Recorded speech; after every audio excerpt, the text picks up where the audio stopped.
Hey, good morning, everyone. Hopefully that worked well. I'm getting better at the transition, I think. Ooh, one thing I just realized.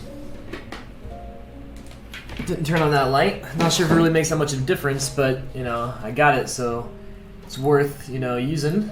My name is Colby Kleitz, and today we're going to be designing some Johnny Cash book jackets. So this is actually part 2. You can find part 1 on my Behance channel. Yeah, so just kind of recap a little bit what we went over yesterday. I'm going to bring up an older project that I had. So you can see it's the book cover for Man in Black. Which actually, before I do that too, if you're in the chat, drop in and say hello. Maybe I got some friends in there, maybe some new people, but let me know where you tuned in from. Or if you watched the stream yesterday as well. So we're kind of refining an older project, Man in Black. So I was lucky enough to have my work reviewed on Adobe Office Hours, which you can find the link below, with Andrew Hochradel and Nick Longo. And they gave me a lot of great advice on how I can further push this piece to help build like a full fleshed out case study. So yeah, this was the original design I had. It was just like a Johnny Cash book, cover and whatnot with like Man in Black. I also had the inside spread. You can see like the flat book right there. A big thing they really liked was the inspiration board. And so one thing I always like to do with inspiration boards is when I'm actually trying to narrow down what I'm looking for like the style for a project, I usually go to Pinterest. And you can see I have like 195 pins right here. And you can find my Pinterest down below as well. But you can see it's all like stuff in the general style. Some of it may actually be Johnny Cash. Some of it may not be related at all. But when I was really doing research on this, some of the stuff that really stood out to me was using like negative space to try to portray, like the Man in Black. And there's a really like rustic, gritty vibe. Some of these older, like interesting typefaces, as well as something that really stood out to me that I didn't really dive into too deep yesterday was like these box of crowns. I really like the vintage style they have, and I felt like it kind of reflected almost like a cigarette pack or something in a way. And so I was wondering if there could be a way to play with Man in Black. It's like the black crown in a box, or I don't know. I feel like there's something there. I just haven't figured it out yet. So just kind of showing some of the stuff in this overall mood board, just kind of get a vibe in case you're not familiar. But yeah, if you're tuned in, let me know you're here. Say hello. Let me know if you're a Johnny Cash fan as well. And if not, no worries. So once I have like a bunch of images to kind of work with, which actually let me bring the volume down a little bit in my ears. Hopefully it's not too loud for you guys. Yeah, so I try to narrow it down to like maybe 10 or 12 photos that really help communicate the vibe. So you can see here I have some of those crown boxes, old school ones. A lot of like this use of like negative space here. Some of the photos of Johnny Cash, and interesting ways of like writing his name where it's like makes an A just by like his legs. This typeface is one that I really liked, and so that's one I'm really stuck with. And yeah, the Pulp Fiction vibe, John Lennon, and just this real black and white, style with all this like grit and scratches and everything. So that's what I was going for. So the sketches for the initial project. Oh, Alejandro's a fan. Nice. Oh, thanks for tuning in, Alex. It's good to see you, man. Which if anyone's in here, go check out his photography. He's one of the best film photographers I know. He's my go-to guy. And Alex, let me know too if the music's too loud or too low or something, because I can't really tell on my end. But the sketches, here's like the initial ideas, I kind of sketched out. So maybe it was like, here's the guitar and there's someone coming in from like the shadows, because it's like the Man in Black, hiding. Maybe it's really focused on typography, or, like I said, the crown box that kind of could reflect cigarettes, and I don't know. This would kind of remind me of like a Jack Daniels bottle in a way. Or it's like the text is kind of around the face. This one reminded me of like or I was influenced by like, those old detective shows where someone's in like a car and then you can't really see them until like they smoke the cigarette and like their whole face kind of lights up in the shadow. So that's kind of hard to draw, but that was the idea behind it. This person right here, this is what I kind of started moving forward with, was trying to use like the negative space and showing like his shirt collar and the cigarette, and then like he's the Man in Black, so he's kind of getting like blended in and like lost in the background. And this one as well. So one of the ways I really go about exploring, most design projects is I try to do a mind map first. So you start out with like initial word and you start to pick all these different words around it and you see kind of what brings out from there. So Johnny Cash with textures, I was like street, nature, or like Man in Black, and that leads to sad and death, and I don't know, yeah, just different words that all stem out from there. So that way I can kind of pick the key ones that I think work and try to communicate those as like the overall vibe. So and then I also play the scratch board as well. But yeah, no, so they reviewed this on Adobe Office Hours and gave me a lot of great feedback. one of the things that Andrew Hochradel suggested was, instead of just doing a Man in Black book, what if, I took it even further and had a Man in White book as well? And then I could create a box set for those, and it becomes like a series and like a fuller case study rather than just the individual one. So that's what was a real influence right there. I'm trying to remember what else they said off the top of my head. I know I went over in the last stream as well, so we can review there. Or you can kind of find those notes. But yeah, they also felt like this wasn't like the best environment to show Man in Black. Because, it's Johnny Cash. It's got this gritty, this like, real rough vibe to it. So it should be on like, this old wood or like a bar or like something like a rustic metal. Something that like really helps show that vibe. So yeah. So that's that. Let me just kind of get that out of the way. And, yeah, let me just dive into my Illustrator file. So today we're going to be really switching between a lot of programs again. Yesterday we were in Photoshop and Illustrator. Today we're probably mostly going to be in Photoshop and like Adobe Dimension. Because I want to show actually trying to like mock up these books. But since I had like my initial stuff in Illustrator, that's why we're starting out here at the moment. So when I'm working on files, I like to have everything in that one file. So you can see right here, I have like the mood board, just placed in here. I have like the mock-up, the original one I had, as well as like, the type styles. So that way, I can just easily reference it, as well as the photos. So yesterday, this is what we, started out working on, was these two book wraps. And I think we made a lot of progress on them. Which, yeah, there we go. I'm going to zoom in a little more. So we have some texture on this one. And then after this, we really brought it into Photoshop and really added all that grit and grain and like all of that texture onto all of it. So once we had this one finished, we also went into Man in White, which I plan on still refining this illustration. Well, both these illustrations more. But yeah. So we have the two different book wraps. You can kind of see how like they're almost two sides of the same coin. So they're both designed very similarly, but yeah, they still have like the little subtle differences, which helps make them feel like a series, I think. Yeah, and so here's, just the flattened images after I brought them into Photoshop. So you can tell when I zoom in here, you can start to see all this like texture and all these little speckles and this grit and stuff. That's when we really went into Photoshop yesterday, just with a brush and kind of refined it all. Added like a little bit of shadow to like this illustration, and we really wanted to show it like it's been roughed up, aged, but we also wanted it to still be successful in the design. So that was, one of the things we went over yesterday. And then we also did it with the Man in White book as well, where we added all the speckles, and which when I look at this one now too, I don't think it was as successful. So I still want to go over that and add more texture to it, make it a little more cooler. But yeah, so that was the main thing we went over yesterday. So yeah, I think what I'm going to start out doing too is I'm going to show a mock-up in Adobe Photoshop, which I need to bring this volume down a little more for me. So I'm going to show kind of how to make a mock-up, or not how to make a mock-up, but how to like utilize a mock-up in Adobe Photoshop, and then we can go into Adobe Dimension and show how to like build a mock-up with like a 3D scene and like how to really help communicate the vibe, with 3D models. So let me fix that. I'm going to go ahead and exit out of Illustrator. And I'm going to click Save, because why not? So I'm going to have to keep closing these programs, because I know Adobe Dimension is a pretty heavy one. So I think if I'm using Photoshop, Illustrator, and Dimension, and I'm trying to stream and play music, I just don't want to push my system too much, because that wouldn't be fun. But yeah, if you're in chat, say hello. Let me know what's up. Which, that one didn't actually close. Here we go. Currently saving. Okay, so it's just gotten to be a pretty heavy file, so just take a minute. So I'll just try to minimize that in the meantime. And so we're in Photoshop now. So if you get confused too about which program we're in this top left corner, it really says the icon.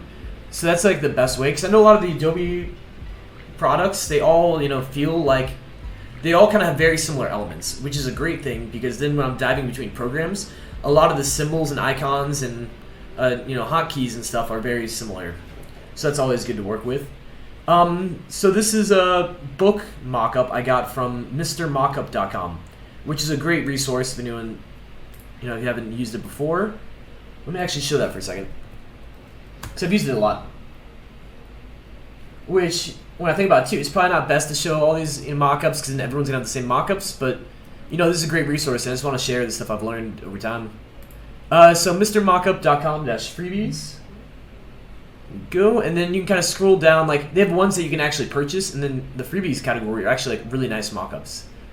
So you can see they have all these different kinds. They even have this one, which that was not bad. I may download that one as well. So I'll just show you like how easy it is. So yeah, you have the actual text on there, you have the blank ones, and then I'm just gonna click download. And it should just start in a couple seconds. Cool, so now that one's downloading the background. I'm gonna go ahead and exit out of Mr. Mockup. So that's where I got this one from too. And I figured this could be a cool one to showcase it. This is one I had originally. So actually, let me move where my head is on this screen, so that way you can really see my layers. Okay, so now you should be able to see all of this over here. And we're gonna go into, let me just hide these layers a little bit so we can kind of see the overall, like the groups they live in, or the folders. So this is background one, which we can really even do that and separate it. So I love it when they have the background separated from the image, because that means I can actually go in and maybe drop it in a scene. I could go in and, just change the color of it. I could add a pattern behind it, something that makes it more unique, which I definitely recommend you do if you're going to be using mockups. So book cover V1. So if I just click, right here, I can see, okay, that's the right one. And I'll drop that down. You can see there's light effects, but right here it just says your design here. And the book cover, and I'm pretty sure it's this one. Nope, it's the one right above it where it says your design here. So this one, just double click it, and you're gonna see another file open up within Photoshop. And you can see, let me go back between these two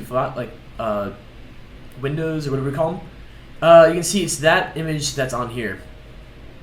And then I'm gonna go ahead and just hide, all these things. And then what I can do is go into File, Open, and I'm going to bring in this nice little cover that I kind of made in, going back and forth between Illustrator and Photoshop, yesterday. So I'll drag it off the side, and let me just drag it into that scene. So what this is saying that the colors are gonna slightly shift because of the programs and everything I was working with, but I think we're okay, and it still looks pretty good. Which is not the perfect size, but we're gonna make it work anyways. So then once you have it scaled right, you can click check. Oop, maybe that bottom's a little off. And then you really want to make sure it's kind of centered where you want it, which I feel like it maybe should be shifted over slightly. So once you get there, you gotta go up to File and then just save this. And then you can just close it. And it makes it look like your book cover is on that book, which is like really awesome. So let's go in and do it for this side, which is book cover 2. Because honestly, this shows how quickly you can work with mockups and like how fast they are. So whenever you're presenting a design to a client, it's awesome to be able to just show that it mocked up. Because it really only took me like the first 10 minutes to just mock this up in Photoshop and to find the free resources online.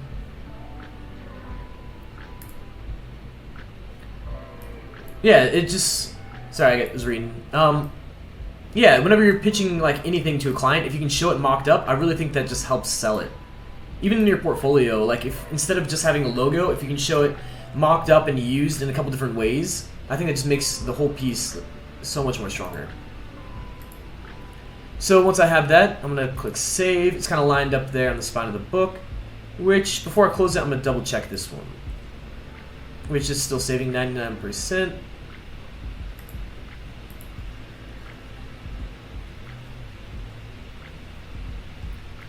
There we go. I got the little pinwheel going on. Cool. Yeah, so it just updates this one. And it just shows how easy it is to work with mockups in general. So I'm going to go ahead and hide that. I can bring that. So what I like to do too is just export it without the background. So that way, when I'm bringing it into another program, I have this transparent background, but I still have these shadows over top of it, and it helps it feel three-dimensional. So I'm just going to go ahead and do that right now. So go File, Export. You want to make sure it's a PNG, and you want to make sure the transparency box is checked. So that's a big thing. Because if not, then it's going to show up as just a white background rather than being see-through, basically. Now go Export. And I'm going to save it in here. And I'm just going to go book mockup, man in black. Yeah. Let's just give it a second because it is kind of a really big file. You can tell the size right there. But I do kind of want to keep all that quality. So now that I have that one, well, actually, I'm going to save this as well. Just so that way I can always open it up and I have those files in there if I need to just tweak it slightly. Which I should have checked that folder, I just saved it. So now I'm going to go back and I'm going to do it with a man in white book as well. So double click that. I can even just hide that layer. Go to open. And then I want to go to exports, which is where I exported my files, earlier. So I have the man in white, just the cover by itself. I like to have a version where it's just cover by itself because it makes it easier where like if it's the wrong size book mockup I'm using, then I don't have like the spine of the book over here. I can just kind of adapt it and make it look like it was designed for this. And then I'm still going to shift it over slightly. Which when I look at this, I feel like that's an odd gap right there. But, I'm just going to save it anyways. So that one's saved, so we should see this change. Awesome. And since it's white, you're seeing it start to get lost in the background, but we're not going to export that background anyways. So it's cool. Let me open up, this part. And if you're just tuned in too, drop in and say hello. We got some awesome music playing right now. You can find those links below as well. The first song was by some of my buddies in the band, the Spoon Dogs, and the music you're hearing, constantly. That's by my friend Seth Lynn. He made some awesome music. So go drop him a follow, and yeah, just go support him if you can. And then yeah, so right now I'm really just showing how easy mockups are to work with once you really know how they work, because it's just smart objects.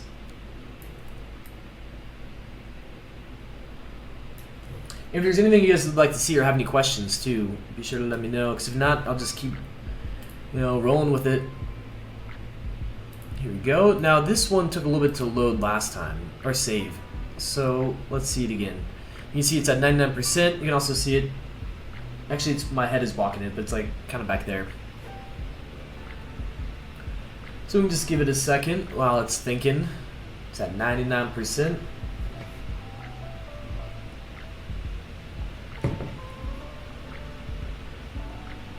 There we go.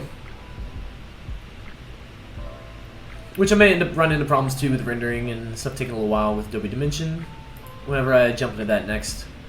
Yeah, so you can see now I have the man in white book on there, and it's just like that quickly. Like its first 20 minutes we were able to just make mockups. Awesome. So I'm gonna go to export as, and you saw I hid the background as well because I just want like the books and the shadows, and that's it.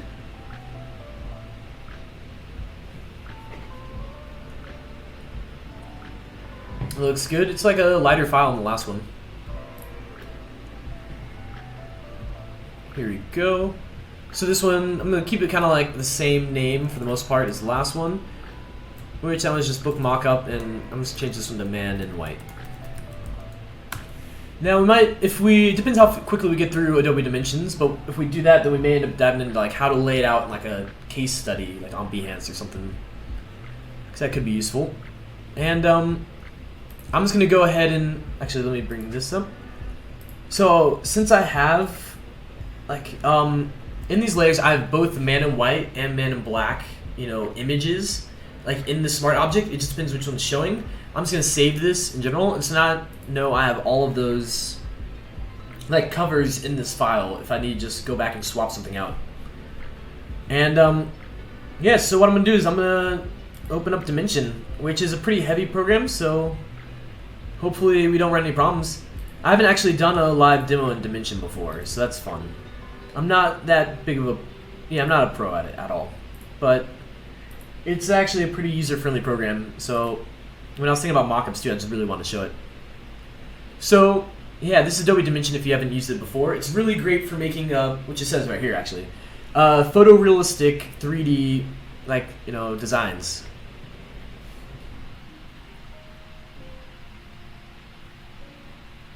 Here we go. So you can kind of see it does feel similar to a lot of the other Adobe programs, which is pretty cool. Like a lot of these icons over here, you may recognize. It also comes with like a lot of starter assets, which is awesome. So you can see all these 3D models that are in here. So these are ones that just kind of come preloaded already. So if you're making like, let's say this drawstring bag, I'm just gonna drop it in here real quick. Nice, and you can see how quickly it just loaded. Yeah, but you can do that, and you can drop any asset on top of it. You can go and add a background, which I'm going to show you with that one because I'm about to do that anyways. They also have all of these materials. Actually, let me just do it in here just so I can show you the materials. Because I don't think I'll be working with those with my book cover, but I have this selected. I can make that drawstring bag like metal. And you can see it, it's weird. It has like the light that's reflecting off of there. You can even make it beer. So here's a beer drawstring bag. If you've ever seen one, that would be pretty cool.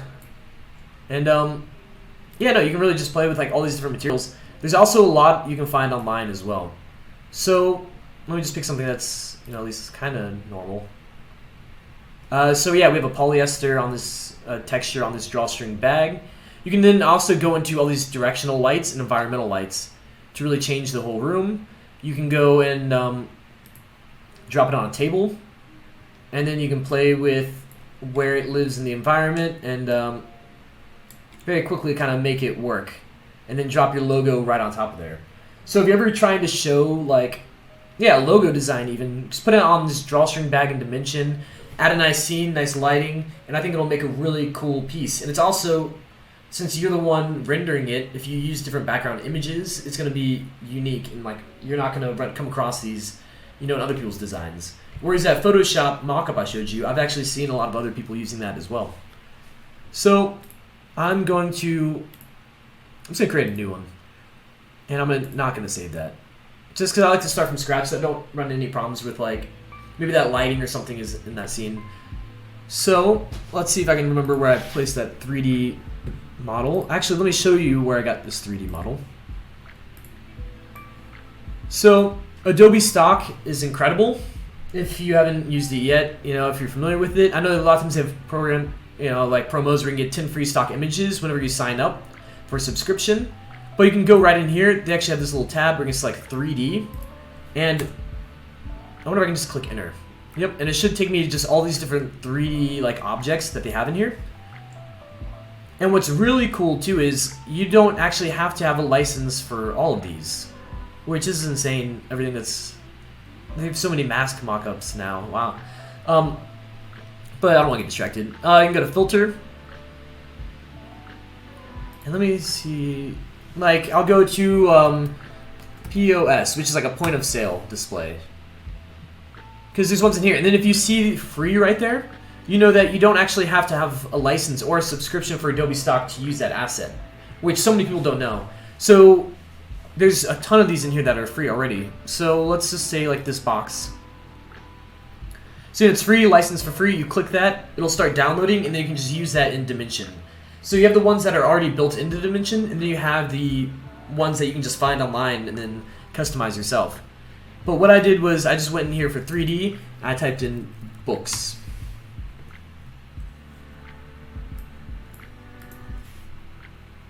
Go. Let me make sure the stream is still working, which it looks like it still is. Yeah, so you can see they have 159 results for books that are like 3D models, which you have like bookshelves. So you have some that have color already. This one that like holds books, a little composition book. You have endless resources to kind of work with. Well, I guess not endless because there's 159. Yeah, but right now I have 2 licensed. I have this one, which for some reason, after I licensed this one, I realized that it wasn't letting me actually, I don't know, I was running into problems with that one. So, the one I really like is this one, which is perfect because it has the dust jacket with books. Yeah, you can see it has both the books, the back side and the front side, just in the environment. And so it seemed like a very nice overall mock-up to work with. And it's a really small file size. I just realized that. And when you go down here, you can see it's optimized for Adobe Dimension. You can use it in Photoshop, combine with still images, change the look, and get exact placement. So I don't know, it's very useful. So that's the one that I went with.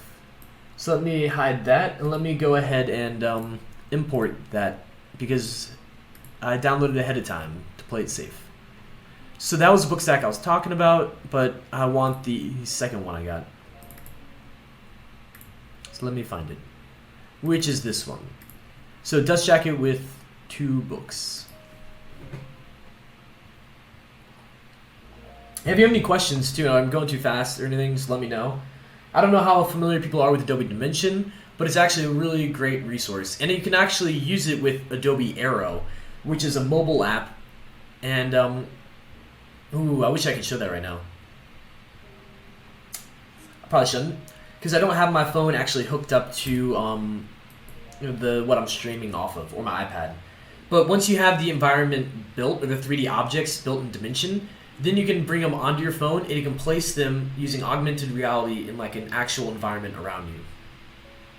Cool. Now I'm done installing and this is almost done loading. We can dive into that. But no, I'm just kidding. Adobe Arrow though, A-E-R-O, is a great resource online. It's a mobile app and it just works seamlessly with Adobe Dimension. So you can see I have these books now in Adobe Dimension. I have, this little toolbar right here. Actually, I don't know if it's called toolbar. Don't really know what it's called, to be honest. But it allows me to interact with it in different ways, where I can zoom in and out, and I can really just frame this however I want. So before I actually go in and add lighting and add a background, I want to go ahead and place my book cover onto this. And so since it's the front and back, I'll probably make 2 of them, one for Man in White and one for Man in Black. So that way I can try to have a background image that really helps reinforce the concept of the book. So these are, you can see everything in my scene. So this is the object I brought in. You can see all these different little layers that are with it. Jacket is this one, which is awesome. So I'm just going to double click that, and you can see these little actions down here. I can go ahead and delete it, which actually what's nice too is if I only wanted the jacket, I can hide these other layers and kind of just have that jacket by itself. But I kind of want the whole book right now. So yeah, I can go to duplicate it, group, I can go to move to ground. So if I brought it like way up high, then it'll just bring it back to the surface. So in case, sometimes when you're messing with 3D models, it can get out of hand if you start adding too much and too many objects, and I don't know, it can get a little crazy. And you can also see I have the camera in the scene as well. But I'm going to stay working on this. And then, so place graphic on model is what we want. So once I have that jacket selected, I can click this button. And then I go into my exports folder where I have, these book covers basically. And I'm trying to think which one I should do, whether it's Man in Black or Man in White. I'm going to start out with Man in Black because I think that one's cooler.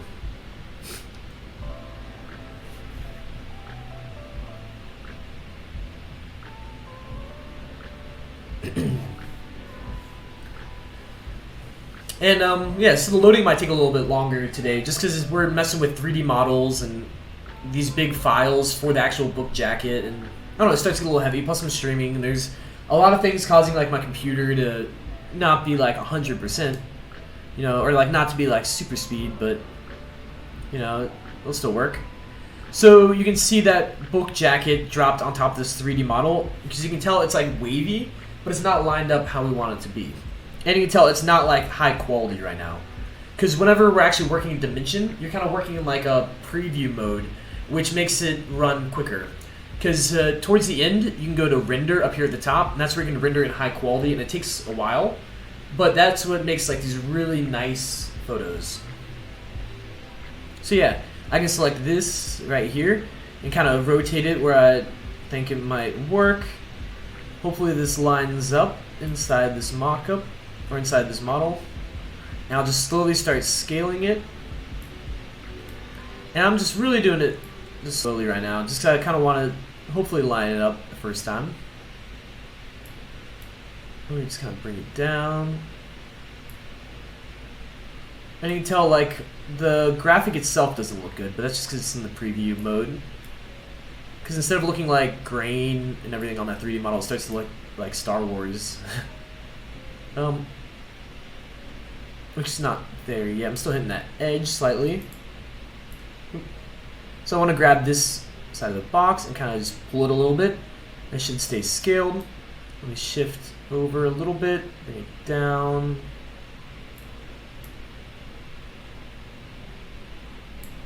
It's just a lot of playing with it because it's kind of hard to tell with the current background. So I think I need to scale it up a little more.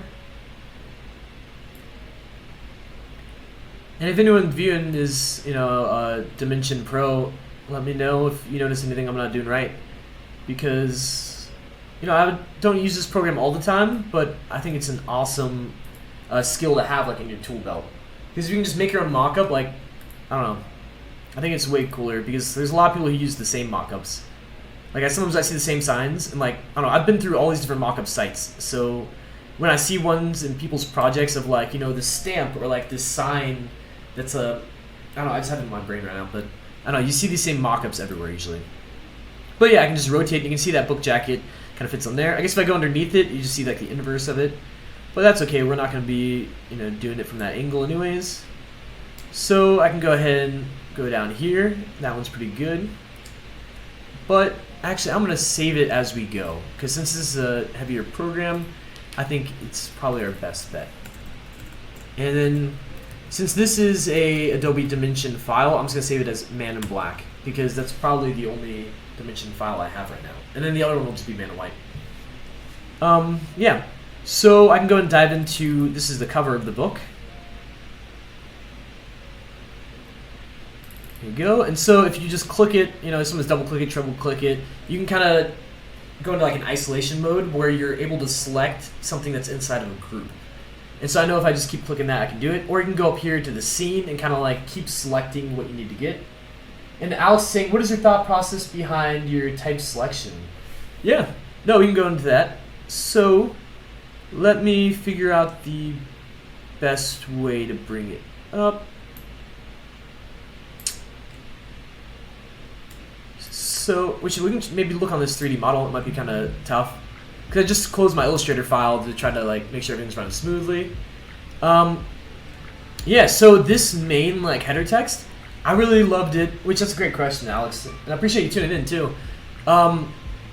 So it's like almost had like a Wild West vibe to me, with like the little pointy spots right here and that grain. It really felt like yeah, like it was Wild West, like it was real grungy or gritty, like it had like this real rough vibe to it.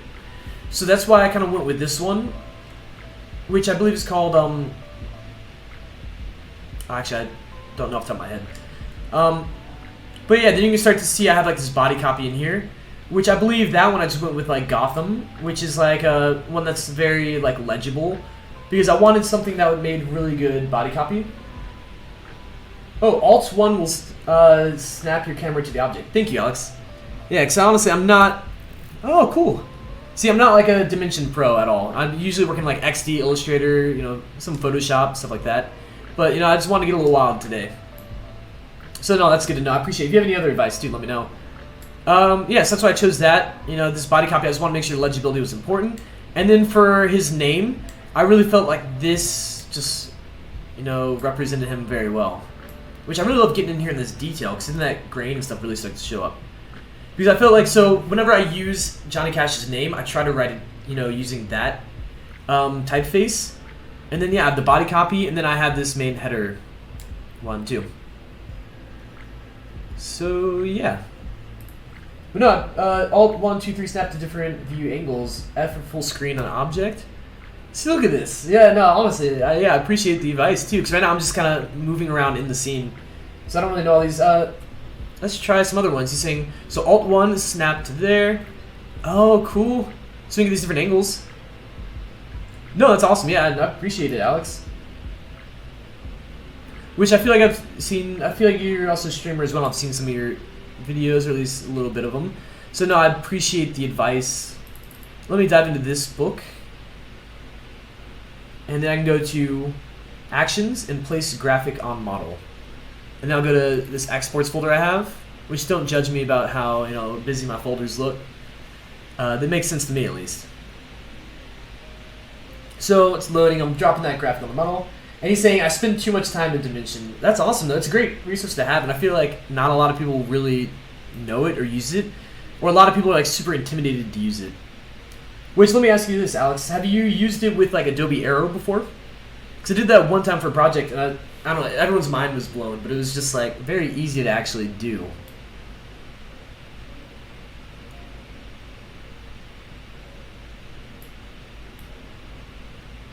But yeah, so I'm just dragging this up here.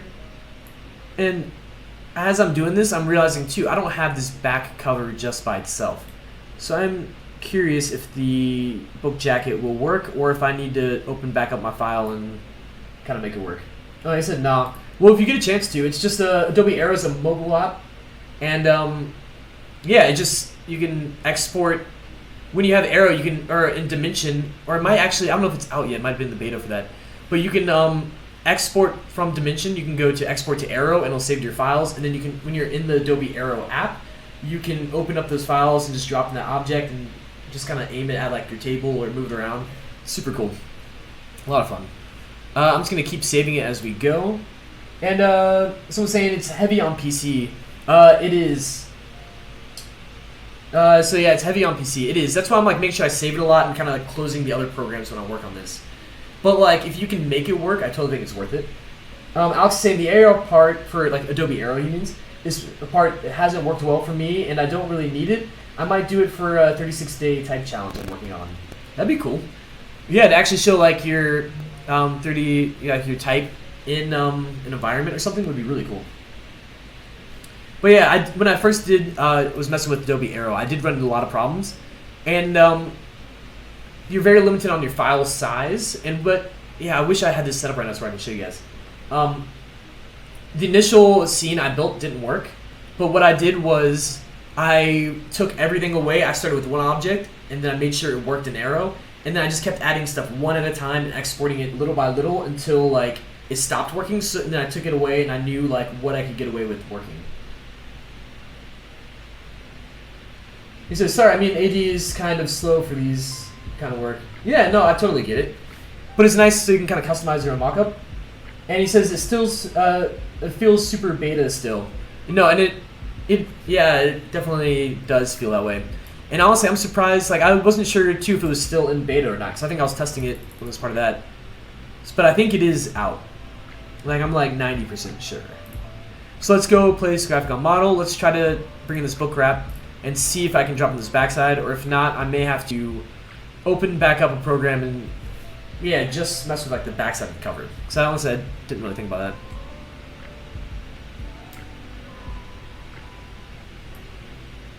But yeah, you can even tell. Someone was saying, yeah, too, it does feel very slow, like Dimension can. So yeah, that's why I'm just doing little by little.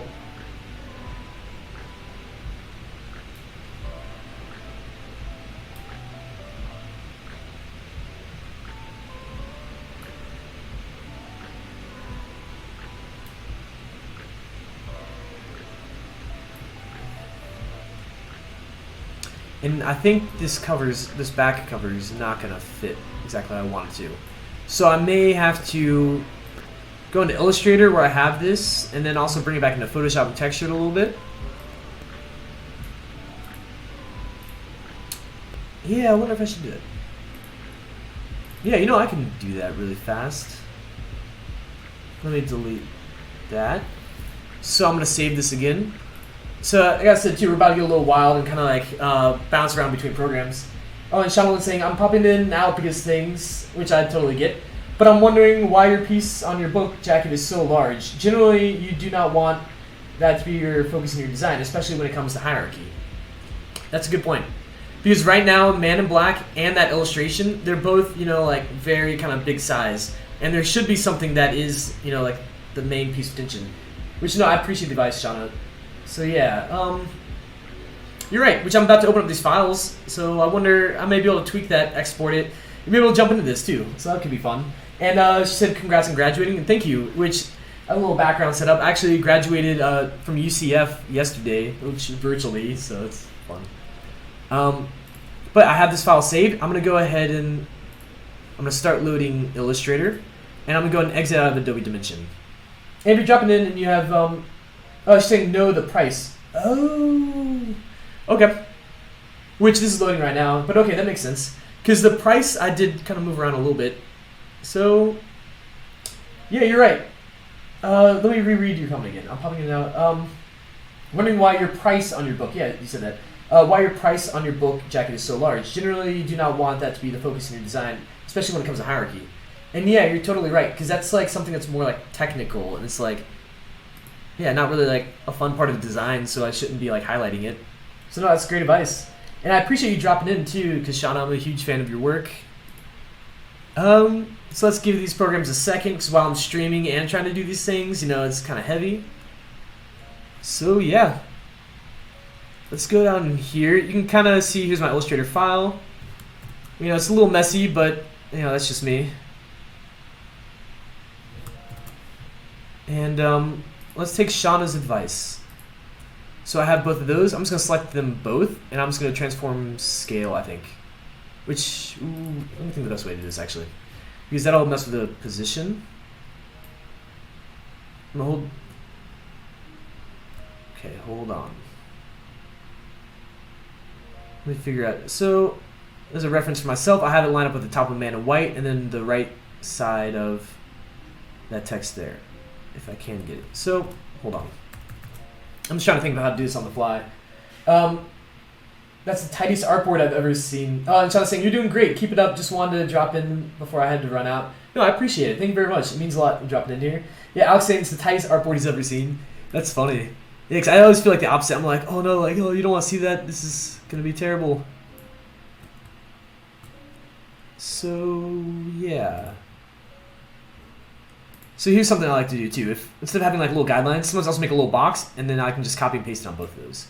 So I'm going to have that there. And then I'm going to bring this, let's transform scale. So that way I just know it's very uniform. Let's try half of it. That's too small. Maybe 75%. Cool. Cool. And then, yeah, where do I want this?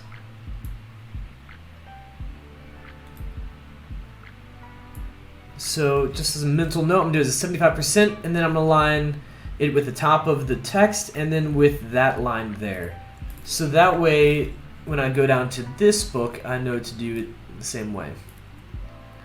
So object transform scale. Let's bring it down to 75%.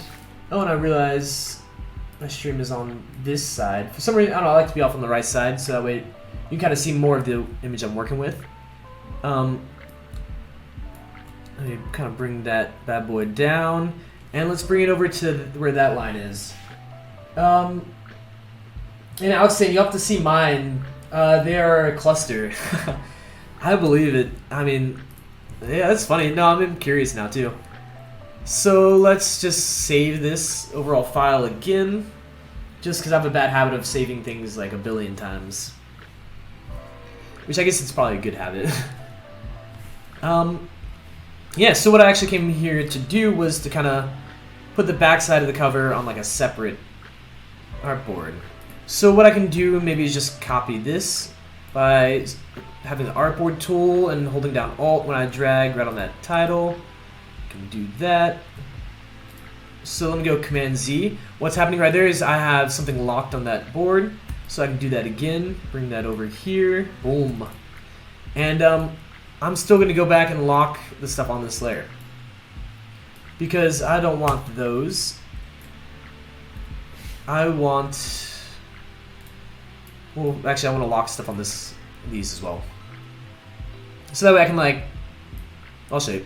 So lock selection. So now I can just like highlight all those and then just copy and paste it. So let's bring it over here. So we can kind of make it look like the back side of the book. Oh, and Alex saying, what are your career plans now that you've graduated? Honestly, not sure. I really just enjoy designing. So I'm applying. I'm in Florida right now. So which I wonder that's not showing up. Sorry, let me try that again. So honestly, I don't know. I'm applying to places around Florida, and yeah, other places. I'm really just applying for jobs. I kind of see where it takes me, because I'm down to move places. You know, if an opportunity comes up. Sorry, I'm trying to talk and design. It's like throw me off. Yeah, honestly, I have no clue what the future has in store, but I'm open to whatever. So as long as it's something I enjoy doing, I don't really care. You know, if it was making book jackets, which I doubt it will be, that'd be cool. If it was doing UI design, logos, branding, I don't know. And even now, with a lot of work being remote, you know, being a graphic designer has actually been a good trade because I have so many friends who are, you know, serve tables, you know, just like I did before college, and they're all out of work right now. But I'm very blessed to be able to still work remotely.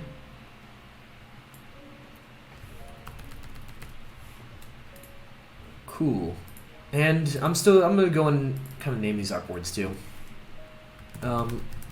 Just so when I export them, it'll be a little easier. We just call it back cover, maybe. What is this called?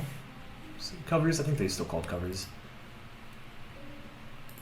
Here you go, and I just rename it by just having the artboard tool and, you know, double clicking on like the title right there. And I'll call this one black underscore. What is called that one? Oh, back cover, I think. Cool. So now what I want to do is we're going to export these and kind of bring them into Photoshop. And you may see my computer do some weird things once I start using multiple programs. And Shauna's saying, if you want to do book jackets, you should look into Scholastic. They have an office in Altamont, I think. That's pretty cool. I have a friend, or not a friend, like someone I met through AIGA Orlando who currently works for Scholastic, which I know you've been in Orlando, Shauna, as well. Which is a side thing. When I first started UCF, you were a guest speaker at a creative jam there. And so that was the first time I saw you. That's my first time getting involved in like creative events. So that was pretty cool. It was like one that was on campus. But the person I'm thinking of, which you actually may know as well, what's her name? Ali Castro. I feel like you probably know her. She works for Scholastic. And I think it's over in Orlando, so that's pretty near where I am right now. But I think that's more like editorial type design and layout. So let me remember what I'm doing. Yeah, I'm exporting. So export as. Actually, let me look at which artboards these are. So I'm gonna just write down these just so I know. Just make my life a little easier. Just take little quick notes. The 4 and 5 are still good, so I want artboards 2, 3, 7, and 8. And circle them. Boom. So yeah, go to File, Export. And yeah, I'm inside this exports folder. I'm just gonna have a subfolder inside that folder, just because, you know, I don't want to get lost with all these, but I don't know. And instead of a PNG, I can actually go and save it as a Photoshop file, which is awesome. And I want to do artboard 2, 3, 7, and 8. I wonder if this will work. I don't usually do it like this. But let's click it. And it's asking me all that stuff. I'm just going to click OK. And this may take a minute because I'm exporting some bigger files. And she's saying, oh yeah, I love Castro. She's awesome. Yeah, she's really great. It's very cool. She has some awesome illustrations too.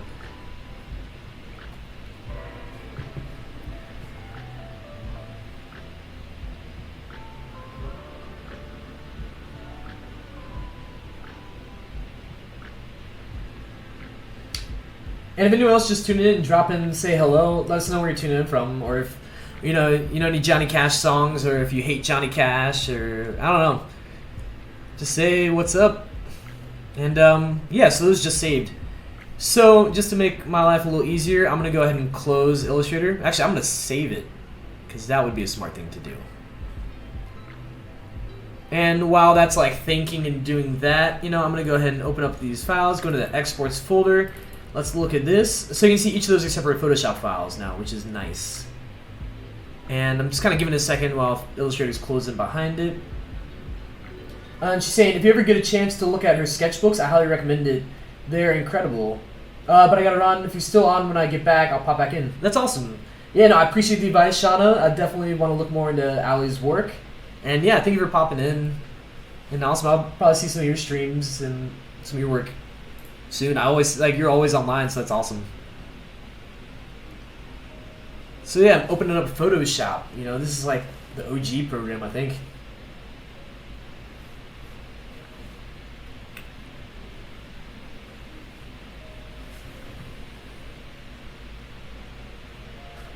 Which is kind of funny to think about it. Maybe like a fifth of the stream might be like loading the programs or like little subtle things.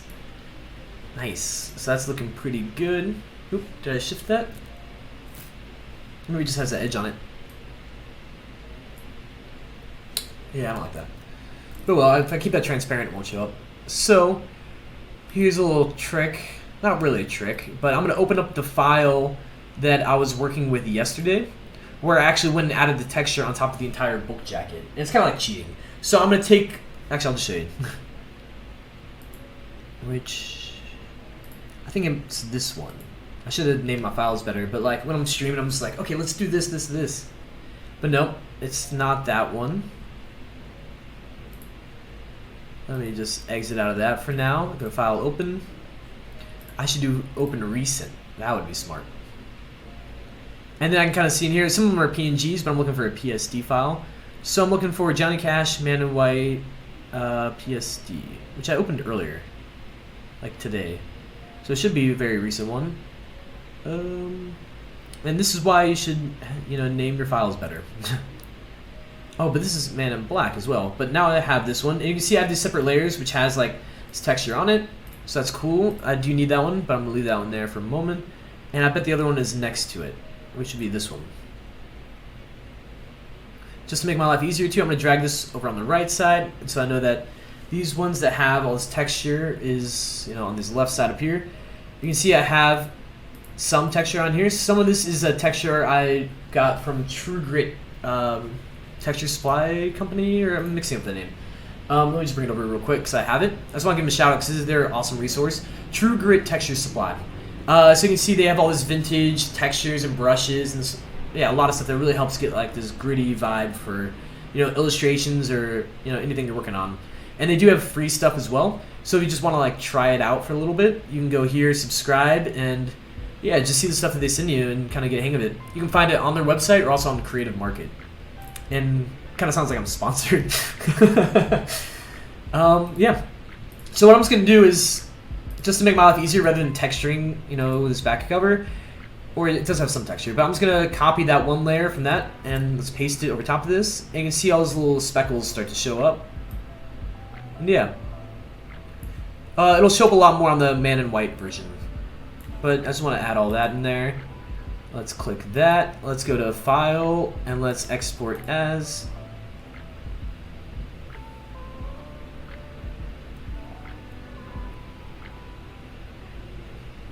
And if you dig in the music too, this stuff we're listening to is written by my good buddy Seth Lynn. He recorded this, just for me for this live stream. So it's going back and forth between two tracks constantly. But you can go and show him some support. I have his information, down at the bottom. Let me go to File, Export. I'll bring it back to this folder I was working with. Let's bring down these file names because, it's making my life a lot more difficult by, not taking the time to actually name them right.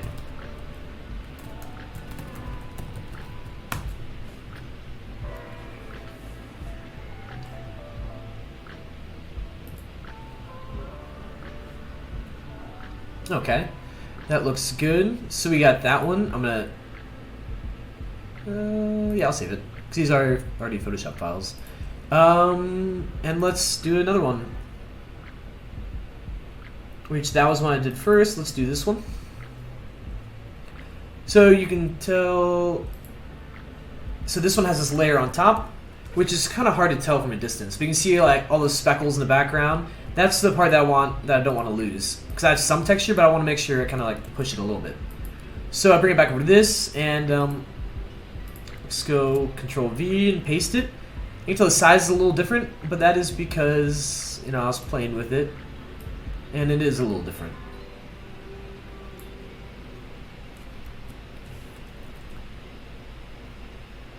And then I'm looking for those ones to show up on the shirt.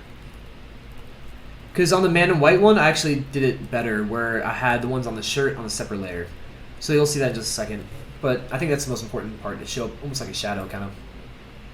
So boom. And the difference with this one is because this is smaller too, with the device from Shauna. Let's go to File, Export as.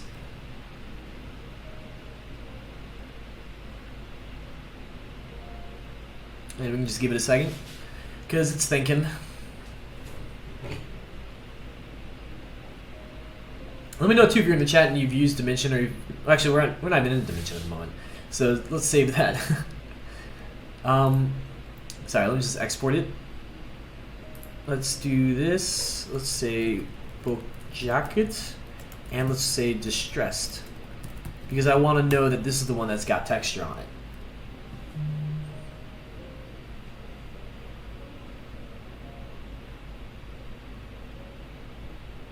And as it's loading, we're just, chilling. And great. Click that, and I'm just gonna save it. So now I have that in that layer, which is great. And I'm pretty sure I have everything I need from this one, but I'm gonna leave it open. Actually, no, I think I have everything. Yeah, let's save it. Or maybe I shouldn't have saved that one. But oh well. See, you can tell over here is where my naming conventions are starting to be difficult again. So yeah, this one, I guess whenever I exported it, I had the transparency box checked, which we don't really want. So whenever actually no, it's a Photoshop file, so I don't know if it gives me that option. I think it automatically might do it, because I didn't have an object in the background. So you can see right here I have these two layers, which is all of this texture kind of in the background. I'm just going to copy it, and I'm going to paste it on this one, so that I can play with the size a little bit. And just kind of make sure it goes to the edges, so that way it doesn't awkwardly cut off or something.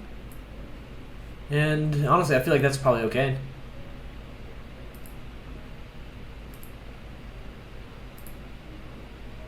Yeah, okay. Sorry, I just started thinking about something. I was like, yeah, I don't know. No, we're good. I'm gonna export as. As it loads. And I'm going to unbox this transparency.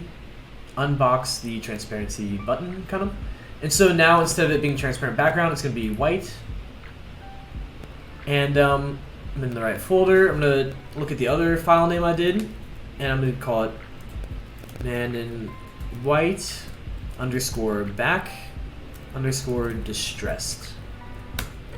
So you should definitely practice good file naming, because if not, you're in the weird position like I've been, where you have to double check stuff. So, and yes, save that as the PSD file, and then go back into my folder, and I want to find the man in white book jacket that's been slightly edited.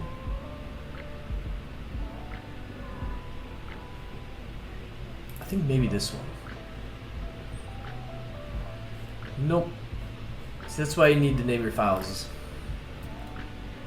Because when you go too quick, you don't make mistakes, or I don't know. When you try to go too quick by not naming them, it ends up taking more time in the long run.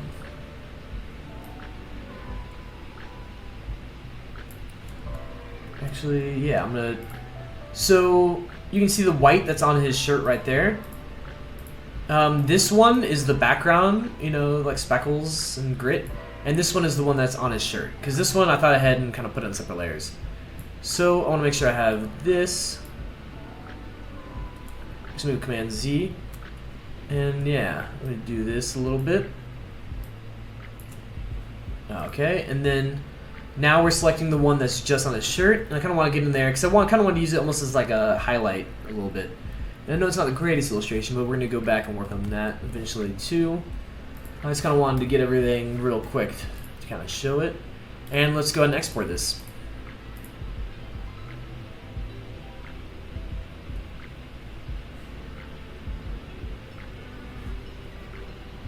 And right after this, we're going to dive back into Adobe Dimension and get a little wild again.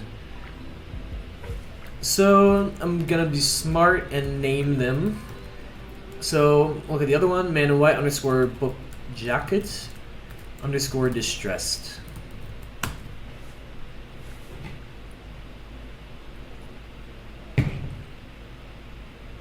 Go. Let me double check the stream quality. We're looking decent.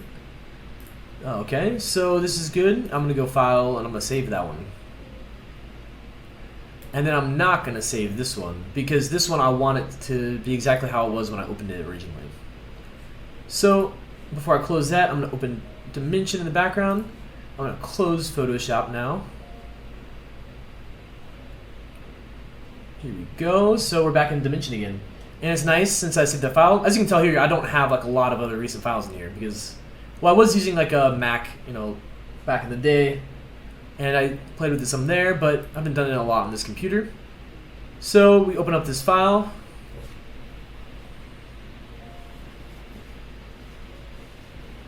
And yeah, now you can let me know if you've used Adobe Dimension or if you're new to the program and you're like, what is this? Why is the background element's white instead of like that darker grayish color you've been using? And I don't know why it is a different color, but it is.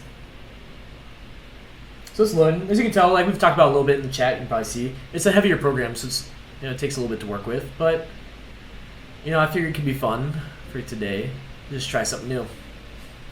And nice, and you can see the quality of the books aren't that great, but it's because in Dimension right now it doesn't like a sorry, excuse me, almost like in a file so InDesign it does this stuff in like a small file size, and like same thing with here it's doing it like in a smaller file size so that way it can move around quickly and like doesn't clog up the machine as much as it needs to, because you really get the real quality whenever you render it at the end.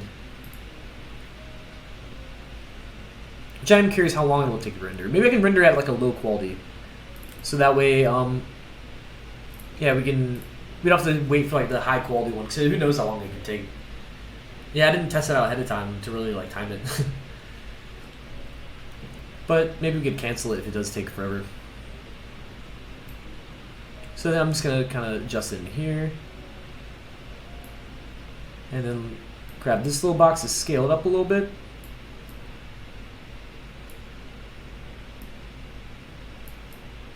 Go. And yeah, I think that looks pretty decent. And I'm just gonna save it again because I like to save stuff a billion times. You're saying it's more of an app rather than a program, right? Like Xd? Yeah, you're totally right. It is. It's just like it's another one of those within the Adobe Creative Cloud suite. I think maybe I just use those words like interchangeably. I don't know. But no, you're right, Meg. Here we go. And so I'm wanting to go back to this dust jacket. And I want to update this with the book jacket that has a smaller price, like Shauna recommended. So I'm going to click there, and I'm going to go into this one because I know it's the right folder. And it may take a second, but we shall see. Okay, and actually I should go and delete the one that's below it. Here we go, so I have that selected. Nice. Almost. There we go. Sometimes it's like a little delayed because it's a chunky program, so. But it is still a beast. And I'm just going to scale it up, and I'm just going to do little by little just to try to make it work. Even though it wasn't like made for this, I still think it's much more fun than doing one of those action mock-ups. Because we get to make a, special. Can we bring it up a little more? And it's funny seeing it when it's like low quality like this, because then the background kind of almost looks like, I keep saying like a Star Wars movie or something. And then I need to shift it over a little more.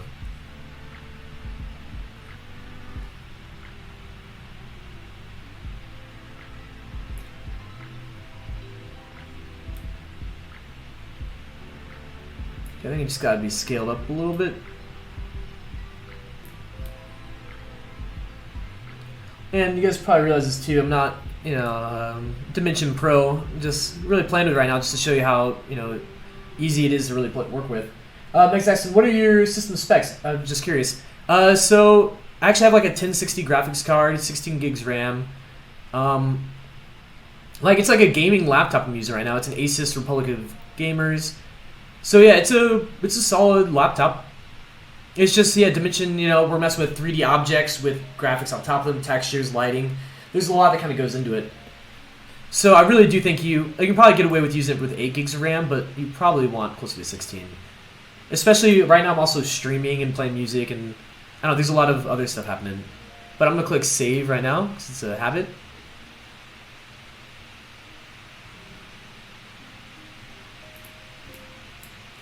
There you go. Sweet. And yeah. Actually, let me mess with the rest of these objects in here. So I can select this. And you can see, let me double check where that part is. And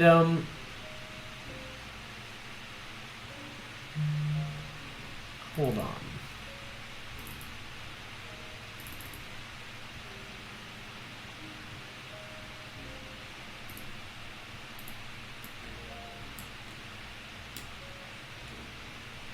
Okay. Sorry, excuse me. Should brought my water bottle with me. Oh, no, you're welcome, Ben. Yeah, no problem. Thanks for the questions, too. Yeah, so let's play with a background. So I was going on Adobe Stock, and I was kind of exploring what could be cool. So let me bring this up real quick. Let's have it on my secondary monitor, but so we don't want the actual stocks, we want Adobe Stock. So yeah, stock.adobe.com, tons of awesome images. So you can actually just go right here to drop down, because I'll show you a minute ago with like 3D objects, but we can actually go just to images. So let me minimize this again for a second. So you can see it's Man in Black. It's got a real rustic, grungy, like gritty vibe. I feel like this would be shown, you know, in something that matches that.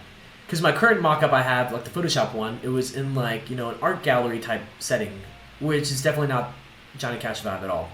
So I don't know if you guys have any advice or any ideas of what to search in Adobe Stock. Something that Andrew Hochradel said was to focus on, or maybe do like, you know, an old like wood, like a dark wood texture, or like, you know, rusted metal, or something that's like, yeah, something like along those, yeah, something like that. And I also want to try to find an image too that's at like, you know, a nice angle, because a lot of images they can be like at this angle, and they kind of show taller objects, or they can be like flat like that. So I kind of want something that's like in the middle, and something that is also the same angle but a completely different image for Man in White, if that makes sense at all. So I want them to both be like the same angle you're looking at, but different scenes that help communicate the vibe of the book. Cool. So yeah, if you have any ideas, let me know. Let me find that site again. Here it is. So we can look at like a rusted metal, maybe. And you can see like a lot of these are like top down. So what if I type in like angle? Because Adobe Stock is actually really smart compared to like a lot of other stock photo sites, which right now is not exactly what we want, but let's try like a dark wood table. Because maybe we use for Man in Black we use like a dark wood table, and then Man in White we use like a lighter table or something, and it's like a light wood, or I don't know.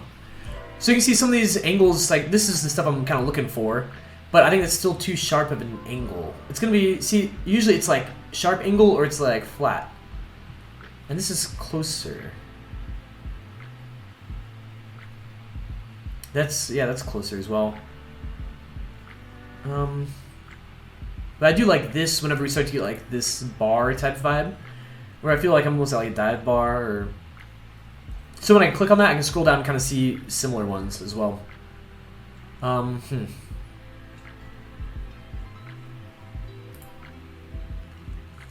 This one could work. And there are opposite ones with like lighter colors too.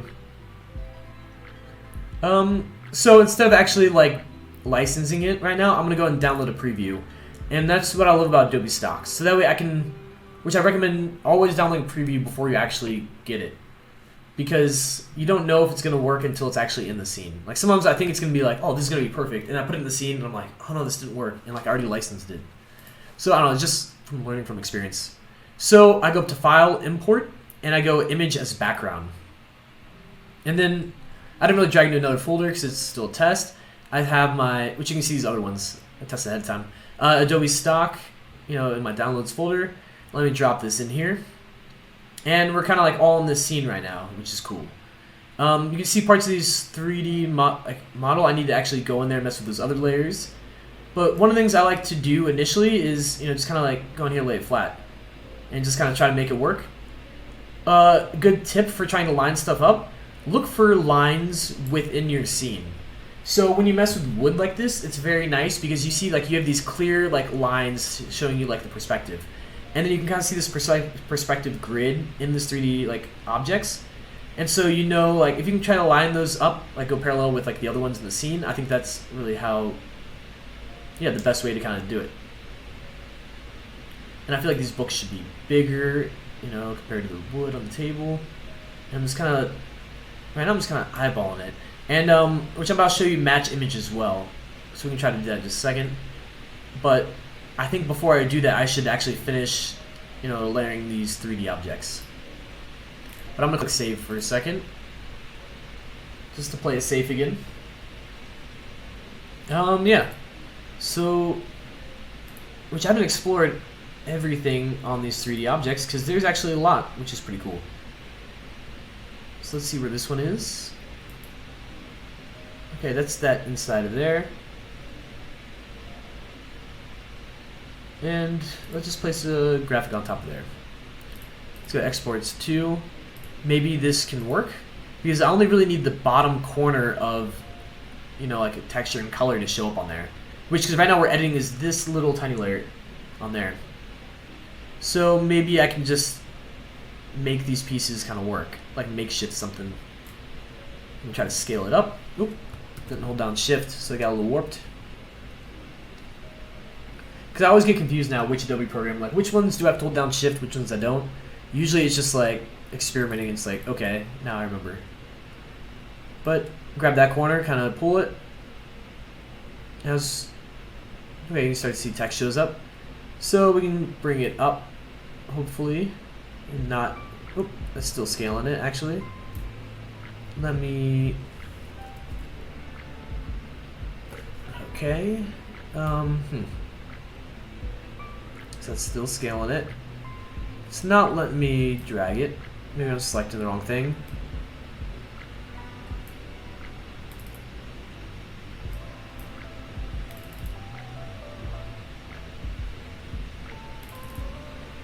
There we go. I think I have that selected. Guess not. So that's what happens a lot sometimes with 3D objects when they have like, because right now all these pages I think are individual objects as well as this cover and like that cover, and I just want to make sure I select the right one, which I don't seem to be doing.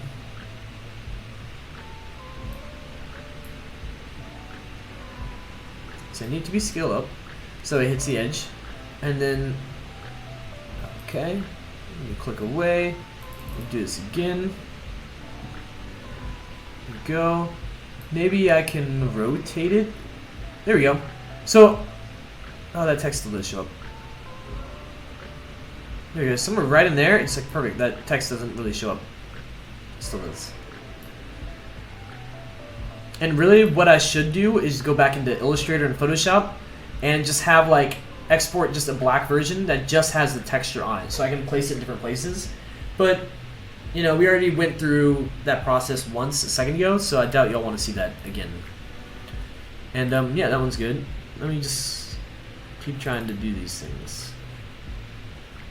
Actually, let me click away. And then I'll open up this folder again in my scene. So this is all of those. If it'll open. There we go. And cover inside left, spine inside left. So this is the next one we kind of want to do. And I'll just go ahead and kind of do the same thing. But actually, instead of that one, I think I'm going to use this one because there's more black space on that side that I can maybe put to like look like it's there. And I do think it's just like little things like these where you actually go in the rest of the 3D object and like, you know, make sure it's all consistent. Well, not consistent, but like it all has like the same colors. Like, you just take a second to do that.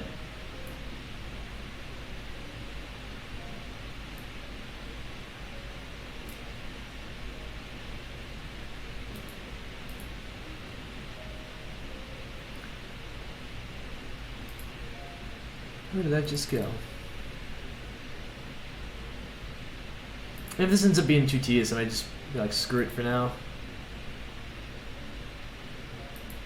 So I was on the spine inside left. I have, just bring me out of that. Okay, and then select that graphic. I have that, and then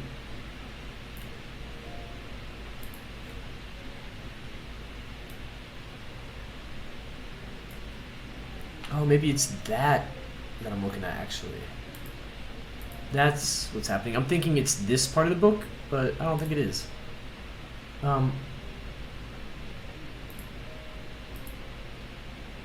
Yeah, that's the layer I'm looking for, is this one.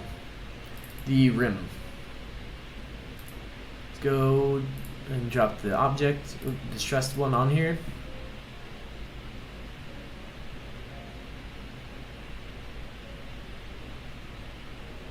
And then I'll just scale it up. And let's see if I can just bring it off to the side.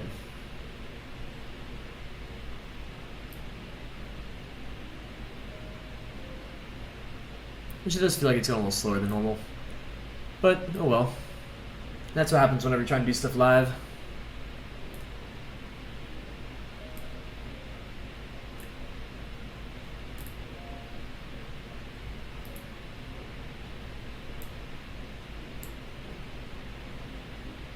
You can definitely tell, like, the more stuff you kind of add in here, the tougher it kind of gets to render, or the tougher, like, it gets to move around, and yeah, the more problems you might just run into. Just because it is kind of a heavy program. So, yeah. See how I just kind of messed up the angle and whatnot? So one thing we can do is, once we click away,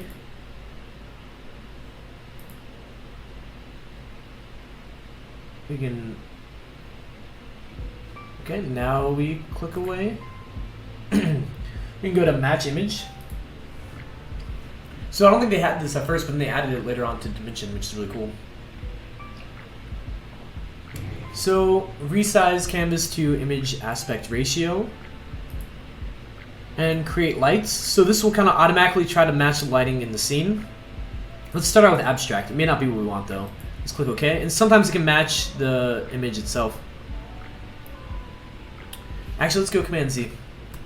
Let's try to get back because I like this. You know, this pixel dimension is right there. So I don't really. There we go.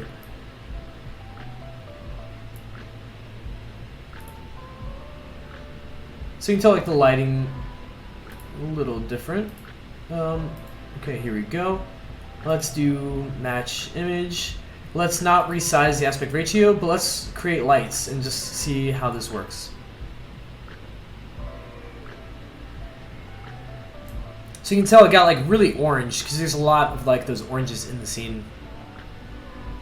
So let me kind of try to bring this in the right angle. Because I'm sure people tuned in right now, they're like, whoa, that doesn't look lined up at all. So I want to kind of have it like at least roughly placed. And like I said before too, I'm looking at the grid lines and trying to kind of like align it with the lines in the table. Because I feel like that's like some, especially like up here is like the main part I'm kind of looking at. Let's bring this a little closer, a little bigger. So we kind of have just like right on the edges. Which is good for now. Let's go back to match image. I'm going to uncheck this one because I like where we're at. But let's check out some of these other lights and see, you know, if it works better. Because that one's like way too much. So that one got really dark. Let's go to multiple lights. Maybe this one's better. I have to go Command Z again because I didn't uncheck one box to do the resize canvas to image aspect ratio. I want to ignore that. But it's going to be thinking. But let me know too if you guys have any suggestions, ideas, comments, or whatever. Once this goes, so let me take a step back. Control Z that, because didn't mean to do that. Go Control 0 to just get it like nicely in the frame, and let's go back to match image. Let's uncheck this because that's what happened a second ago. We'll do multiple lights. Click OK.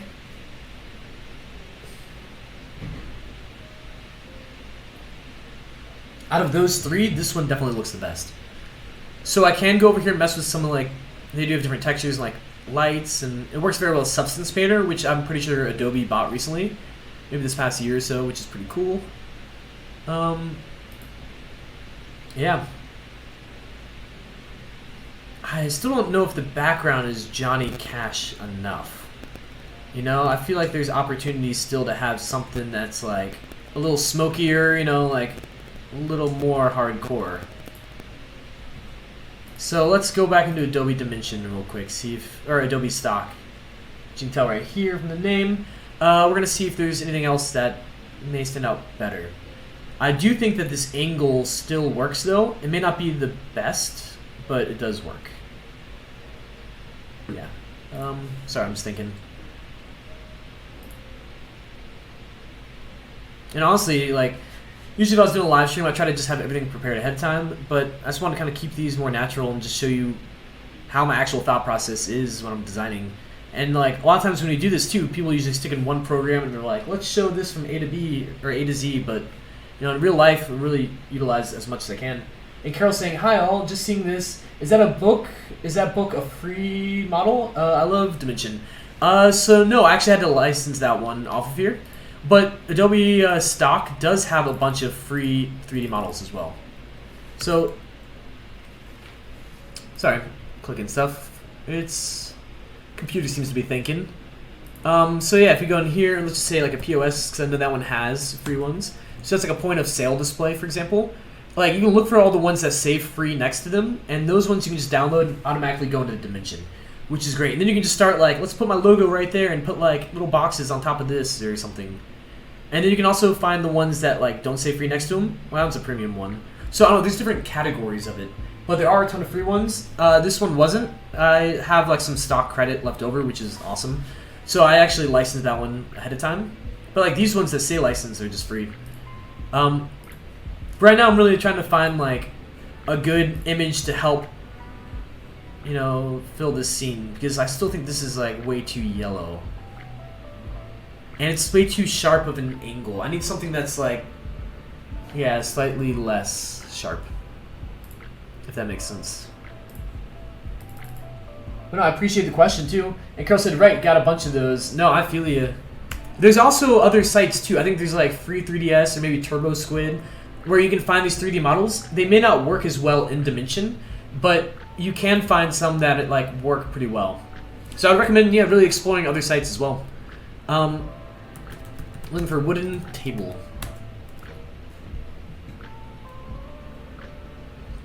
This is a decent angle. But then it would be hard to find another one for the Man in White book, too. See, that one's too sharp of an angle, and a lot of these just show like from the top view. Which, we'll play with one of these for a second, and just see kind of like what it would look like. But I think whenever we show it from the top view, we lose like the three-dimensionality of like, you know, the benefit of using Dimension, because we can show like those different angles we wouldn't normally see. And Carol's saying, I do have a book model from Turbo Squid that I've used. Nice, yeah, Turbo Squid is a great resource as well. And Ab's saying, hey guys, how you doing, Touch Pro? It's good to see you. Thanks for joining in, Ab. Or Abe. I don't know if I'm pronouncing that wrong. I'm sorry if I am. But I appreciate you tuning in. We're learning Adobe Dimension. Or, not really learning, but we're just kind of experimenting with it for a book cover. And let's go import image as background, which I hope I actually just downloaded that image. I think I did. Yeah. So it still has the watermark, just because I want to use the free versions until I know exactly what I want.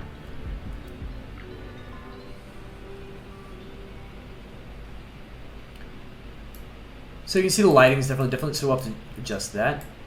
And I do like this kind of darker color. But whenever we make it like flat, you know, we lose the three-dimensionality of like, you know, the benefit of using Dimension. And that's like, those are the easiest ones to find too, though, which is, oh, that's, yeah, not the best thing. But, so let's try to, you know, match the lighting in the image as well. And just see like this, because I need to find something that doesn't make it as yellow. Let's click OK, and let's see how it changes. So it got a whole lot darker. Which, at least the whites are like more white now, but overall it's way too dark. So let's try these other ones real quick and just kind of see how they affect it. See, that's insanely dark. Uncheck that again. Let's go to abstract. We may have to go to the last one, but I don't really want to use a top-down photo like this anyways.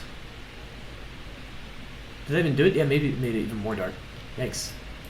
That's crazy.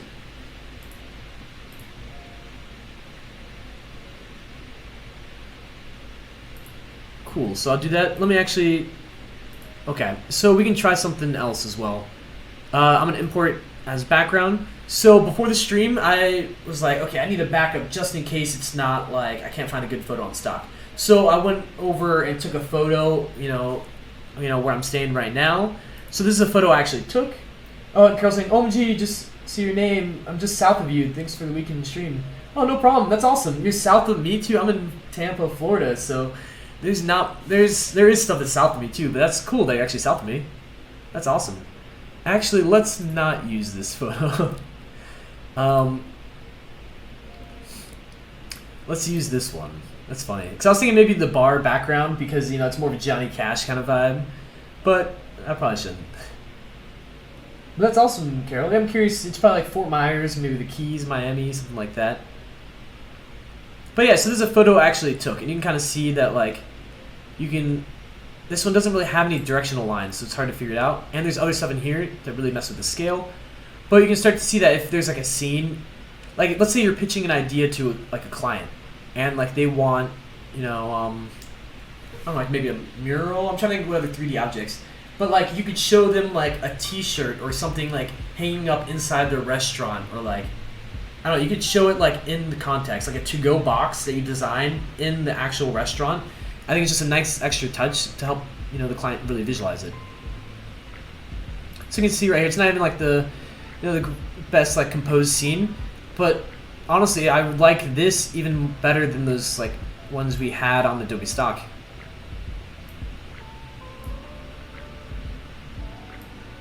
And if I was using Adobe Aero right now with these 3D models, then we could literally look at it live on my phone as we're like rotating it and find the surface we want to drop it in.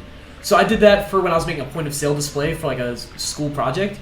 I went into Target and just took a photo of like a random like aisle and tried to place my point of sale display using augmented reality in there. So that way in the case study, it looks like that object is actually in the store.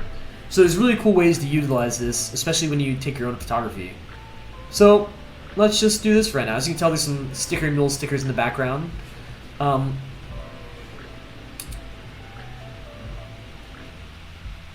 Yeah. Sorry, I'm just thinking for a minute. I wonder if I should play with this. Let's try to match the lighting in this and see how this looks. Hopefully it doesn't make it worse.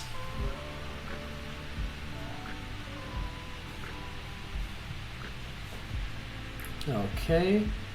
Let's just cycle through these real quick and see which one of these three work. And then I'll render it and then we'll jump to man and white. Just because honestly, I could spend all day playing these 3D scenes, just like constantly tweaking stuff. But I think it's cool to use your own photography when you can. Even though this was just like a quick cell phone photo. Let's go to this one. Oh, that's terrible. Yeah, that's so intense. So I'm gonna go to, let's do the middle one. It's still too dark. Sorry, some of these things, like if I do it with the wrong lighting, it'll just definitely bother me.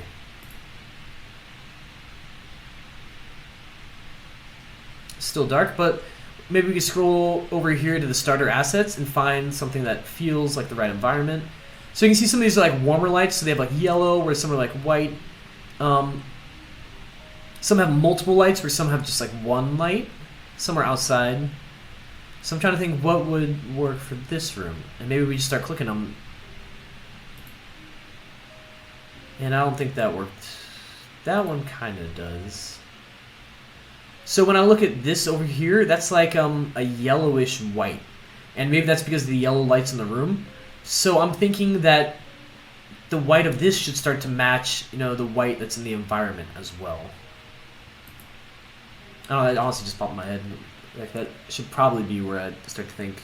Like, that's probably what I should, like, aim for. But, Okay, let's go ahead and try to render, like, you know, instead of quality, let's do a low one that's fast. And let's only do as a PNG. So whenever you're doing this too, you might want to do, like, the highest quality and a Photoshop file, like a PSD file. And let's see if it's my desktop. Let me just click that rendering while I'm talking, just so it starts doing it. Yeah, so if you're doing it personally, you may want to do, like, the big one, because, you know, it's going to be, like, the best quality you can get. And Carol asks, do you ever use the background image as the IBL?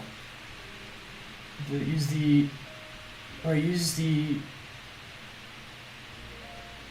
what do you mean by IBL? That's probably honestly an acronym I should know, but I'm drawing a blank at the moment. Do you use the background image as the... Because honestly, I'm not a Dimension Pro. I've used it a few times, but honestly, it's very friendly, so I just wanted to try to dive into it and see if we could experiment with it today.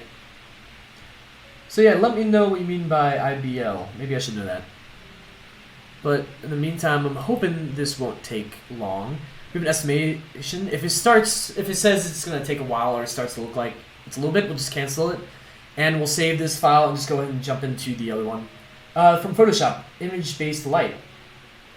Image-based light. Honestly, I'm not familiar. Because I haven't really messed with the lighting after bringing it from Dimension in Photoshop. But honestly, that's a great idea because Photoshop is probably way better at that than this. So, yeah, I'm going to look into that after the stream because that's a great idea. So, IBL, image-based light. No, I appreciate it. Because honestly, lighting has been something I've been struggling with for these renders as well. And that's, yeah, in Photoshop. Cool. So I wrote it down. Yeah, no, thank you, Carol. This is still rendering, so let's give it like 1 more minute and then I'll cancel it if it didn't finish or if I don't see any progress.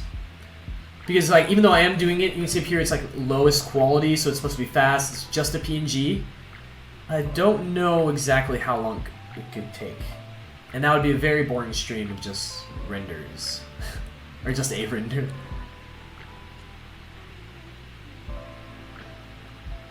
Yeah, I have a little clock down here behind like my photo. So once that goes to 1 more minute and nothing happens, then I'll just go cancel all, which I may have to do.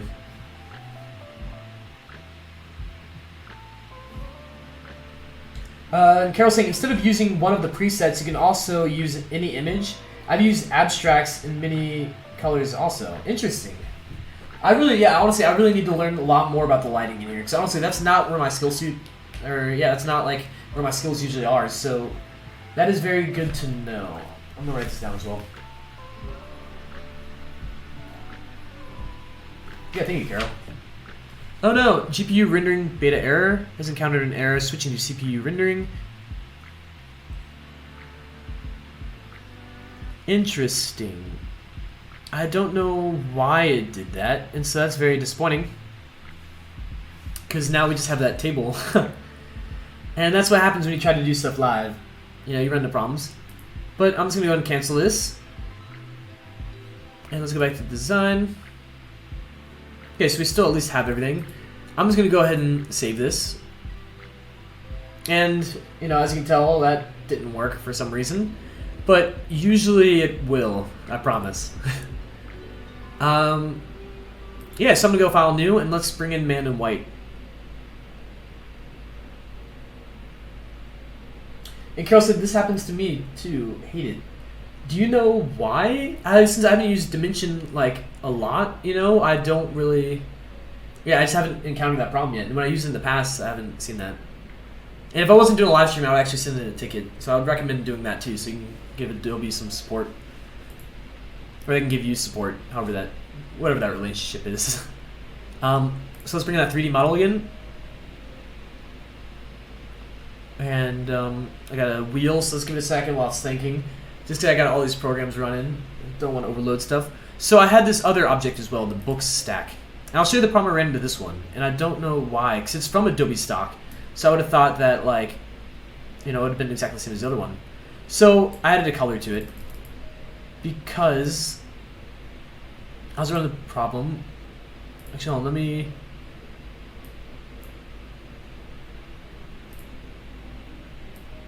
Yeah, let's keep it that color. Maybe this will work this time though. Let's go book stack. Oh, cool. Okay, so the problem I was running into before was it wasn't letting me place a graphic on this 3D model, but it's doing it this time, and I don't know why, but we're gonna, use it while we can. So let's go into the cover. Let's choose the stressed version.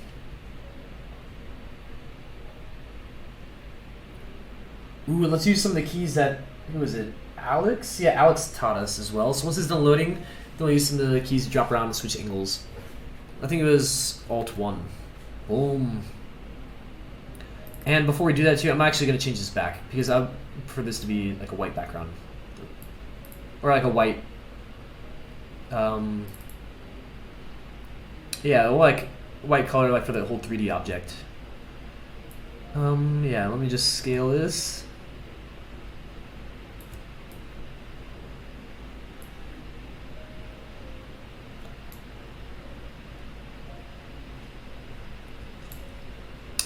I gotta change it to a different color. It's just too difficult to view like that. Yeah, let's just do that for right now. Eventually I'll change it back. I just want to be able to see where the lines are. Let me kind of rotate it.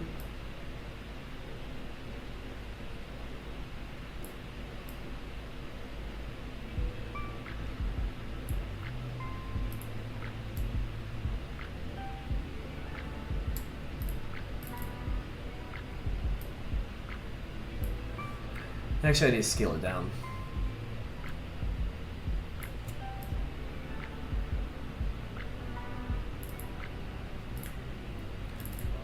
And a lot of this too is just, kind of adjusting as you go.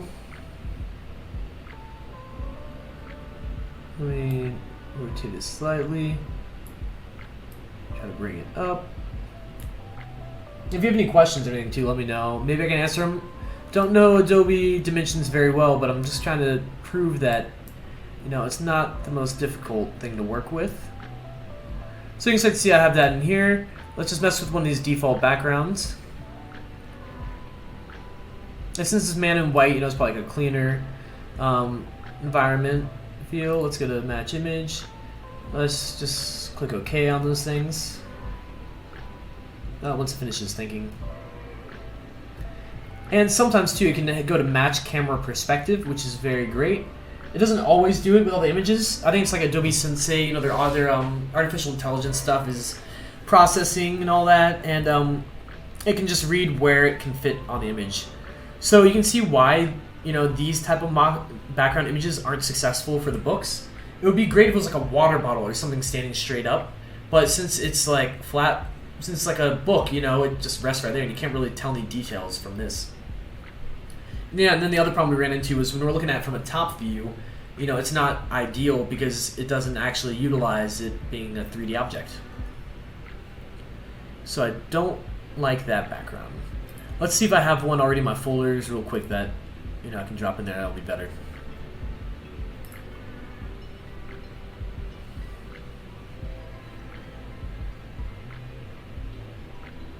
Let's just use this table I used a minute ago for the other object. And usually I would want to actually, because this photo, honestly, I took it like 10 minutes before the stream, because I was like, maybe I should get a backup just in case. Let's see if it will match. So you can see right here, it's seeing if it can match perspective, but I doubt it can. Because there's not as like many good lines. There is a flat surface, so maybe it can, but I doubt it. So yeah, it can't. So honestly, I'm just going to manually just start rotating it.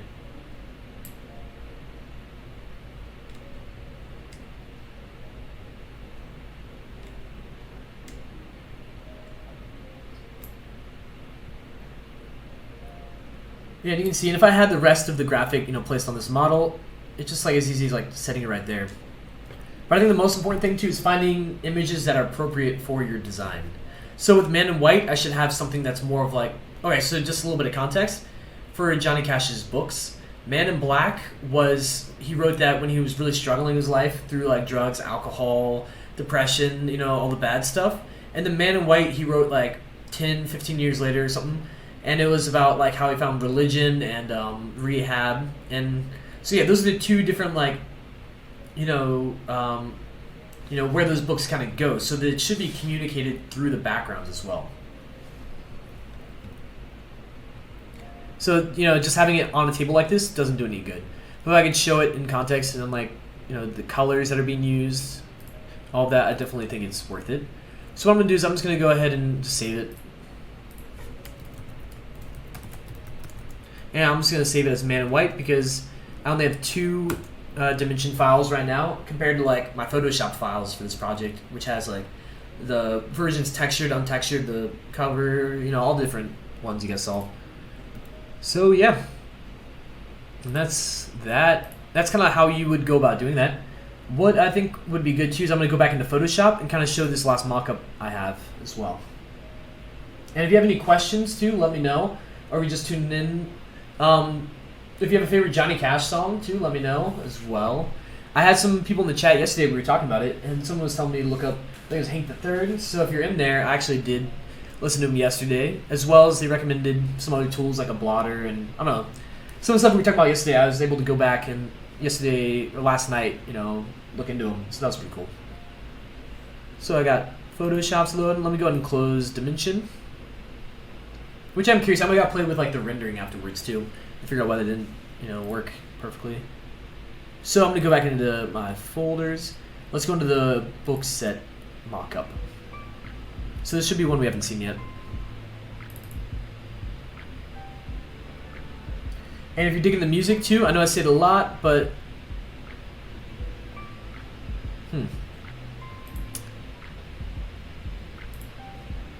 So this one already has it on here because I was testing it out earlier. So it kind of defeats the purpose.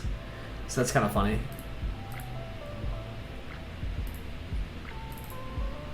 Here we go. So just a moment. Let me just kind of show you how this looks originally.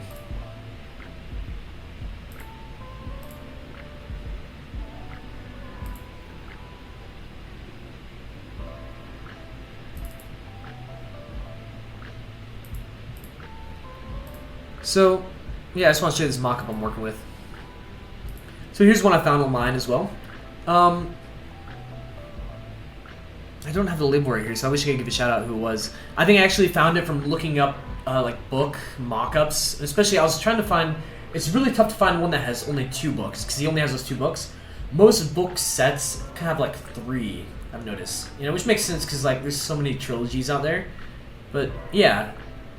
So my goal for the rest of this project is, since I have the book covers for Man in Black and Man in White, I need to figure out a box set that can hold both of those.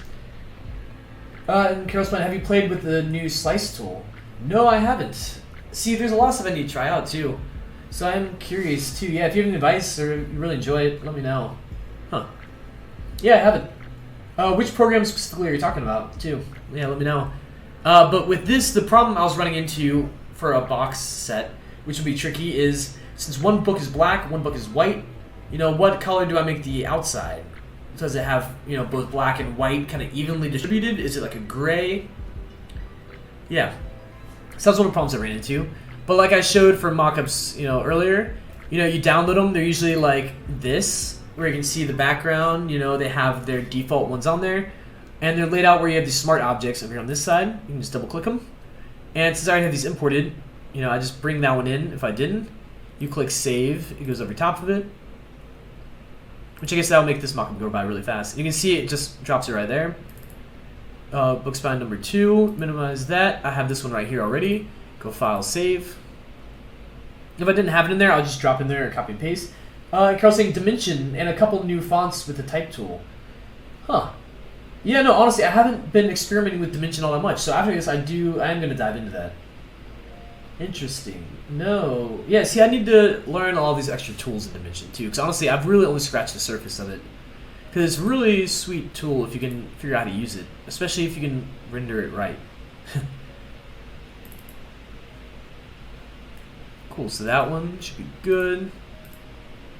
Let's go into this one, the box set cover. So until I have a design, I just filled like something that was like mid-gray, something boring, but something that doesn't distract from it.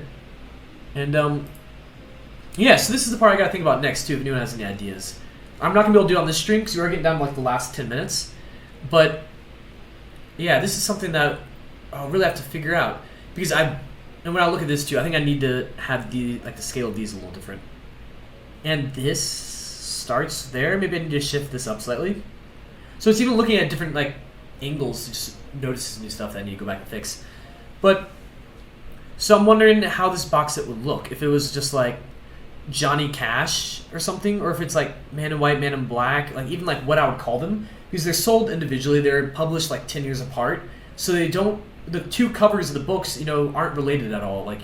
You think of the Hunger Games or some of these other series. They're very uniform, where they have a unique design for all of them, but then it just varies slightly, which I think we have successfully accomplished here with this. But then how do we umbrella them all under initial box? That's something we're gonna have to struggle with eventually. But whenever I do work with them too, I always make sure I export them, or I have a version without the background, because let me show you right now actually, because we got a little bit extra time.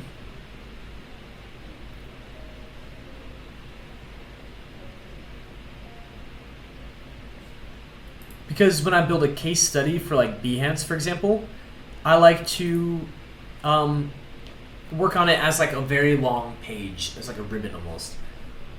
And I've honestly, the tool I enjoy the most for that, which I'm going to open up another program to get really wild, is Adobe Xd, which might not make sense. I don't know, I like Xd a lot. It's a very light program, it's kind of easy to work with. But I can just go to custom sizes. Let me go and close Photoshop, which I need to add Xd now to the list of programs used for this video. So mental note, I'm gonna write that down. Because yeah, whenever I'm building case studies, sometimes I like to do that. So I'll go in here, artboard, just make a random one, and then over here on the side, which always mixes up. One of them is position, the other one's actual size. So our regular computers are usually 1920 by 1080 is the width. So I like to do that. Nope, so that one did position. This one should do scale, 1920. And then I can go, let me zoom out a little bit so I get all of it. I can tell so let's just do 1080 for a second. So this should be one viewport of a basic computer screen. And then what I can do is literally just go down this, and I can just drag the artboard down. You're probably wondering why are we doing this right now? And that's a good question. Because now we're gonna go into if I can find where I exported these. So you can see, let's just say this box set, for example. Let's pretend it was finished, but now it's there's no background to it. And which I know there's other programs you can do this in, but I don't know, I really enjoy doing this in Xd. And then click right here for text. Let's just type in Johnny Cash, and I'll scale that up in just a second. Let's bring it up to 200. It's a little big, but and then we can choose the typeface, which let me remember which one I'm using. What is it? It's oh, I know it too. As soon as I see it, I'm gonna know it. I know where else we can find it. Let me bring this up for a second. Let me go over here. Oop. This cut out for a second. Let me make sure we're still alive on this end. That's just my iPad I'm using to preview stuff. We're still good. So what I'm doing, just so you can see it too, because it's why not? I'm just going to this project I had. So this is the older one. Let me click on that. Let me go down. I'm looking for my mood board, and Bohem, whatever that one is. That's the typeface I'm looking for right now. I was just drawing a blank at the name. So I have it right here. Let's just change this. See, I don't know if I should call this series Johnny Cash, or it's I call it Man in Black and White or something. I don't know. So let's figure out what the title's actually gonna be for these. But then I can start to do stuff like that. I can bring in text. You know, maybe I describe the case study of like. So let me do that for a second. Let's bring in. I think I was using Gotham as like the body copy. Bring that down to like a 60, and I can start to be like, this is I have caps lock on. This is a book by Johnny Cash or something. And plus, there's actually what I can do to be smart about this. Show something in Xd, which I know I'm jumping around so much today, but honestly, I was feeling wild and wanted to show some programs. Adobe Xd has a ton of plugins you can use by clicking this button. You can search for it, but if you go right here, these are the plugins I have installed, which is weird. It's like off slightly. I have a Lorem Ipsum. So what I can do is I make a text box first.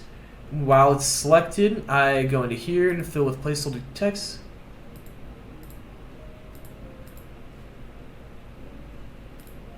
Maybe it's actually creating a box instead of a text box. Maybe it's this. There we go. So I'll just do that. Let me change that to like I think it was 60 was the last one I had. And then I had Gotham. And so just kind of showing this how I can, start to kind of break down stuff. And then let me just keep extending this artboard. And yeah, I can just start to lay out everything I have here. That's what I like to do, is just really break down everything in one place. And what I learned too with Behance, that if you upload each image one at a time kind of to Behance, you end up having like these odd white spaces in between it.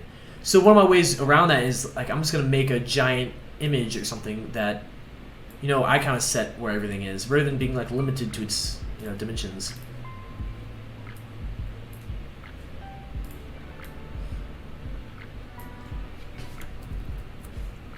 But while we're like starting to wind down too, if you have any questions or anything, let me know. I'm kind of getting towards the tail end of it. I just kind of want to show like a different thought process, and see how that blends in. I would want to make sure I show this then on like an off-white background.